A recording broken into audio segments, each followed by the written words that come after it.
आदरणीय खंडूड़ी जी, आज बड़ा हर्ष हो रहा है कि आप ग्राम सभा, अपने ग्राम सभा के बीच में नौजवान साथियों के साथ और ग्राम सभा के बीच में आए हुए हैं, क्योंकि ग्राम सभा आप ही का है। और ग्राम सभा आपको आपके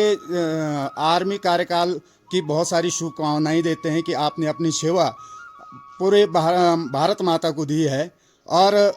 आगे भी जिस तरह आपका रुझान है कि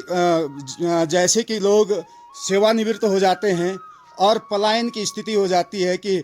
जो अधिकारी हो या कर्मचारी हो, सेवानिवृत्त होने के बाद राजधानी की ओर पलायन करते हैं, परंतु आपका रुझान एक बहुत ही गौरवान्वित वाला रुझान है कि आप गांव की तरफ, जो आपकी जन्मभूमि है गांव की तरफ आपका रुझान है और गांव के प्रति आपकी सोच सकारात्मक है। तो इस विषय में हम आपसे मार्गदर्शन चाहते हैं, समस्त ग्राम सभा के युवा साथी हो, मातृशक्ति हो, और कि जो ये पंचवर्षीय आगामी कार्यकाल, क्योंकि वर्तमान कार्यकाल तो समाप्त हो गया है, आगामी कार्यकाल में जो हम युवा शक्ति कहें या मातृशक्ति कहें, अगर प्रधान का चुनाव करते हैं या प्रधान को चुनते हैं तो कैसा प्रतिनिधित्व तो हमको चुनना चाहिए ताकि गांव विकसित हो और आदर्श ग्राम सभा की ओर अग्रसित हो। श्रीमान फौजी दादा जी, सबसे पहले तो इष्ट नाग देवता और हमारी इष्ट माता राजराजेश्वरी हैं, गजमुक्तेश्वर महादेव जी हैं, थाती मैया है, कालका मैया है, उनके चरणों में दंडवत प्रणाम। और जैसा कि आपने मुझे पूछा है कि आपने जो है आर्मी में सेवा की है, तो आर्मी में का अनुभव तो कुछ अलग तरीके से है, सिविल का अनुभव कुछ अलग तरीके से है। तो जिस प्रकार हमने आर्मी में ईमानदारी से सेवा दी है, ईमानदारी से काम किया है, ईमानदारी से अपनी ड्यूटी निभाई है, उसी प्रकार यदि हर एक गांव का हर एक नागरिक अपनी अपनी जिम्मेवारियां समझे तो गांव को जो है एक आदर्श ग्राम सभा बनाने से कोई नहीं रोक सकता है। एक प्रधान अकेला कुछ नहीं कर सकता है, प्रतिनिधि कुछ नहीं कर सकता है, जब तक हर एक जनमानस का, हर एक नागरिक का सहयोग प्रधान के साथ न हो, तब तक जो है ये भ्रष्टाचार ऐसे ही होता रहेगा। हाँ, तो जैसे सभी लोग जो है आर्मी वाले अपने गांव को समय नहीं दे पाते हैं। कहीं लोग जो है दिल्ली, देहरादून, हरिद्वार, ऋषिकेश, उत्तरकाशी भी बसते। उसमें मैं भी एक नागरिक हूँ कि मैं भी उत्तरकाशी जा रखा हूँ। लेकिन मैं क्या हूँ, मैं हर एक जब भी मुझे समय मिलता है गांव की तरफ ध्यान देता हूँ, गांव में आते रहता हूँ। हमारी सैन्य सागाड़ी भी इधर ही बना रखी है। उसके उपलक्ष्य में या उसके बहाने गांव की पीड़ा को समझते हुए हम जो है हमारा लगातार आना जाना रहता है। तो इसमें यह है कि कई लोग जो हैं बिल्कुल एकदम,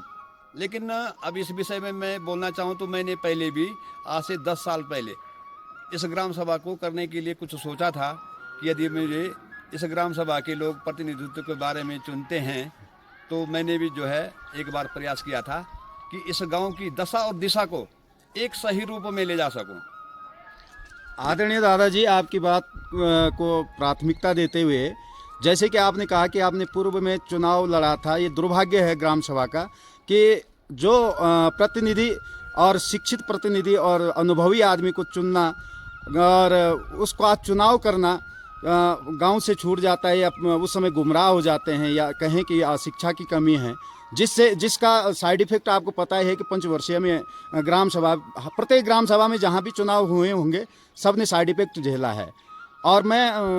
ग्राम सभा के माध्यम से यह भी पूछना चाहता हूं, या ये आपसे निवेदन भी करना चाहता हूं, अगर ग्राम सभा पुनः आपको भारी मतों से आपको कहे कि आप प्रतिनिधित्व पुनः आगामी मिशन 2025 में ग्राम सभा गजोली के प्रधान पद के उम्मीदवार बने और तन मन धन से सभी आपके सहयोग में रहें, तो आपका विजन ग्राम सभा के लिए क्या होगा? देखिए, इसमें बात एक ऐसी है कि जैसे मैंने पूर्व में कहा है कि मैंने भी जो है एक ट्रायल बेस ही बोलेंगे, क्योंकि सभी लोगों ने मेरा साथ नहीं दिया है और कुछ हद तक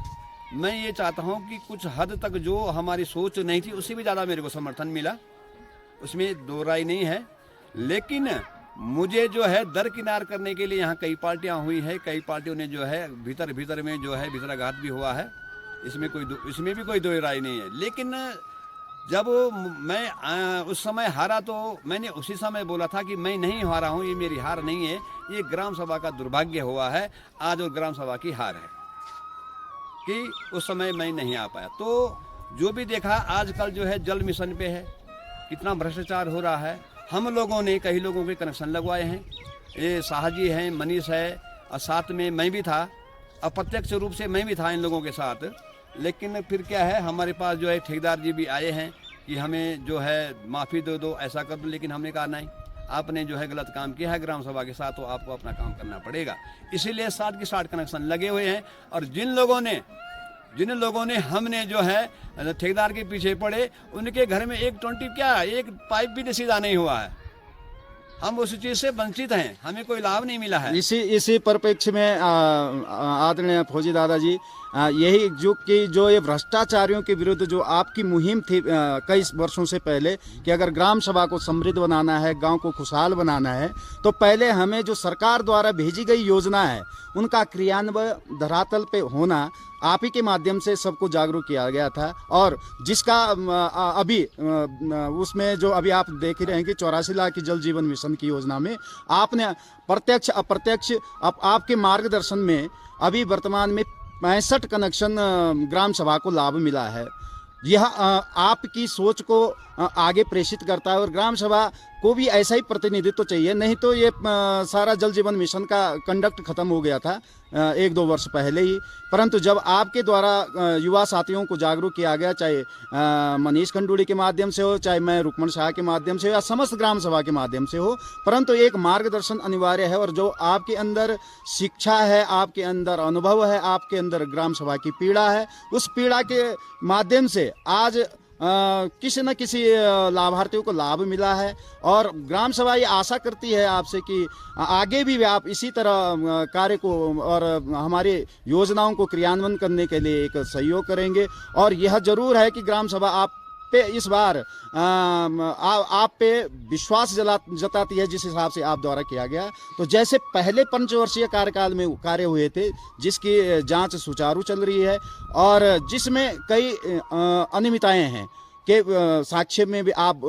क्या दिशा देंगे कि अगर प्रधान किस तरह से उसने कार्य करना था जिससे सबको लाभ मिलना चाहिए, सभी वर्गों को लाभ मिलना चाहिए, और वो गरीब तबका का हो चाहे जो उस लाभार्थी हो, लाभार्थियों को लाभ मिलने के लिए आपकी नई रणनीति क्या है, जिससे कि आगामी चुनाव में पंचवर्षीय में आदर्श पूरे भटवाड़ी ब्लॉक में ग्राम सभा आदर्श बने। देखिए, आपने बहुत अच्छा सवाल किया है कि जो गांव का प्रतिनिधि होता है, वो जैसे हमारे एक दूसरी भाषा में बोले उदाहरण के तौर पे, तो जो परिवार का मुखिया, तो जो प्रधान है, प्रतिनिधि हो, गांव का प्रथम व्यक्ति कहलाता है। और है कहलाने की बात नहीं, होता है वो चाहे उम्र में उससे तो कहीं बड़े हैं, लेकिन वो नंबर 1 पे ही होगा। तो जो नंबर 1 पे होता है, परिवार में है, चाहे गाँव में है, चाहे समाज में है, चाहे डिस्ट्रिक्ट में, कहीं भी है, ठीक है, किसी लेवल में है, लेकिन उसका काम है कि मेरे 4 बच्चे हैं तो चारों बच्चों पे समान रूप से देखना। ऐसा नहीं कि ये बड़ा है, ये छोटा है, इसको मैं ज़्यादा ये दे दूं, उसको मैं ज़्यादा दे दूं, ये मेरा अपना है, इसने मेरे को जो है चुनाव कराते समय इसने मेरा झंडा बोका है, और इसने ऐसा किया है, उसने वैसा किया। केवल अपना स्वार्थ देखना वो मुखिया का काम नहीं है। मुखिया का काम वो है, सबसे पहले सभी 15 साल पहले की जो गाँव में योजनाएं आई हैं और किस किस को लाभ मिला है, उन सब चीज़ों को एक लिस्ट में बनाए और देखे कि मेरे गांव में, मेरी ग्राम सभा में कौन सा ऐसा वर्ग है, कौन ऐसे बेरोजगार या असहाय लोग हैं या गरीब लोग हैं, गरीब तबके के लोग हैं, उनको इस 10-15 साल में कोई लाभ मिला कि नहीं। यदि मिला है तो उनको भी अलग चिन्हित करना है अपने हिसाब से, और नहीं मिला तो सबसे प्रथम जो है उनको। और काम जो है घर गाँव में कोई भी होता, मनरेगा का होता है, चाहे जो है ये राज्य वित्त का होता है, किसी भी का भी काम है, वो जो है एक सही और 100% जो है ग्राउंड में उतारने का काम या करने का काम होना चाहिए। उसमें जो है प्रधानपति को या प्रधान कोई भी है, चाहे मैं हूँ चाहे कोई भी है, उसको जो है 1 रुपये का लालच नहीं रखना चाहिए क्योंकि वो समाज सेवक है, ना कि उसकी नौकरी लगी है, ना कि उसको तनख्वाह दे रही है। और गरीब लोगों के लिए, भलाई के लिए, ग्राम सभा के विकास के लिए, सर्वांगीण विकास जिसको बोलते हैं, चाहे वो कैसा भी विकास हो, चाहे ये अभी देखो आप जो एक सवाल ये भी था सबसे पहले हमारी माता बहनों का, कृषि का सवाल भी था। तो कृषि का सवाल के लिए मैं आप लोगों से ये वचन देता हूँ कि कृषि में अब एक कहावत है कि, तो अब क्या बोलते हैं उसका नाम, अब ये जो लोग, यदि मुझे मौका मिल जाता है, आप लोग मेरे को मौका देते हैं, मेरा साथ देते हैं, तो गाय भैंस खच्चर की बात तो अलग, मेरे इसमें जो है आप लोगों के जो कुत्ते बंधे हुए हैं घर में, वो भी जो आपके खेतों में नहीं दिखाई देंगे। मैं ये इतना आप लोगों से जरूर जो है वचन करता हूँ। और जो भी गांव का होगा, हम काम नहीं करेंगे, मैं काम नहीं कराऊंगा, कोई ऐसा कुछ नहीं, काम आप ही लोग कराओगे और आप ही लोगों ने करना है, ताकि आप लोग मेरे को भी न बोलें। क्योंकि अब इस ग्राम सभा में एक ये है कि जब हमने किसी पे उंगली उठाया तो हमारे पे भी 10 उंगली उठाने के लिए तैयार होंगे, तो वो काम हमने नहीं करना है स्पष्ट रूप से। और आदरणीय दादाजी, आपको क्यों आगे मिशन 2025 के लिए ग्राम सभा के माध्यम से बहुत ढेर सारी शुभकामनाएं, और एक संदेश आप युवा साथियों को और मतदाता गणों को क्या देंगे कि जो चुनाव होगा, जो चुनाव के लिए कैंडिडेट चुने जाएंगे, या आप हो या अन्य कोई क्षेत्र पंचायत हो, जिला पंचायत हो, तो हमें उनकी गुणवत्ता देखनी चाहिए, उनकी योग्यता देखनी चाहिए, या भाई भयात या अनपढ़ता देखनी चाहिए, जिससे कि विकास अवरुद्ध हो जाता है? ये बहुत सही सवाल है और अनिवार्य भी है। ये इसलिए है कि मैं सभी माता बहनों से, माता शक्तियों से, युवा साथियों से, अपने बुजुर्गों से हाथ जोड़कर निवेदन करना चाहूँगा कि मैं अपने लिए नहीं बोल रहा हूँ, हमारी सीट तो आती नहीं आती हो तो बात अलग ही है, लेकिन जो भी आपने प्रतिनिधित्व चुनना है उसको अपना समझ के नहीं, यदि आपका अपना उस लायक नहीं है तो आप पुरजोर गांव के विकास के लिए, गांव के सर्वांगीण विकास के लिए उस आदमी का बहिष्कार कीजिए कि नहीं, आपकी बस की नहीं, हम आपको वोट नहीं करेंगे। तो चाहे आपका अपना ही भाई क्यों न हो, लेकिन जो उस लायक है उसको आप वोट करेंगे। मेरी सभी से हाथ जोड़ के निवेदन है, चाहे जो उस लायक है उसको आप लोग जो है वोट करिए। हाँ, तो अभी आप लोगों का सवाल है मेरे से कि आप जो है प्रतिनिधि के रूप में उभरें, तो बात की बात है, जैसे सीट आएगी तो हम लोग सोचेंगे। और मैं तो तब जाके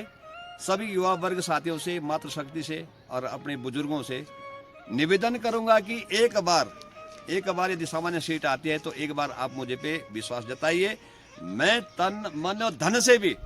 मैं तन मन नहीं बोल रहा हूँ, तन मन और धन से भी, तीनों दिशाओं से गांव के लिए, विकास के लिए जो मेरे से बन पड़ेगा, मैं अपने युवा वर्ग के साथियों के साथ,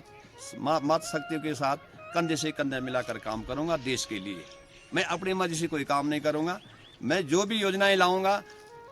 यहाँ पे खुली बैठक होगी, 4 योजनाएं हैं भैया, करो, इसको कौन कर सकता है, सब सामूहिक रूप से काम होगा, सामूहिक के सबके सामने। जो भी यहाँ पे लिपा पोते का काम मेरे द्वारा नहीं किया जाएगा। एक योजना आती, चाहे वो 10,000 की योजना है, चाहे वो जो है कि गांव के सफाई के लिए या मेंटेनेंस के लिए प्रधान के पास पैसा आता है, वो भी सार्वजनिक रूप से रखा जाएगा कि भाई इसका क्या करना है, ठीक है। तो तब जो है इस प्रकार से काम होगा। वो क्या बोलते हैं उसको, एक कहावत है कि मोदी राज में जो है काम होगा। किसी के साथ कोई भाईबंदी नहीं, किसी के साथ कोई जो ये नहीं, लिपापोती नहीं, और सबका साथ, सबका विकास और सब पे विश्वास, मोदी जी के इसमें काम होगा। जय हिंद, जय भारत, जय हिंद।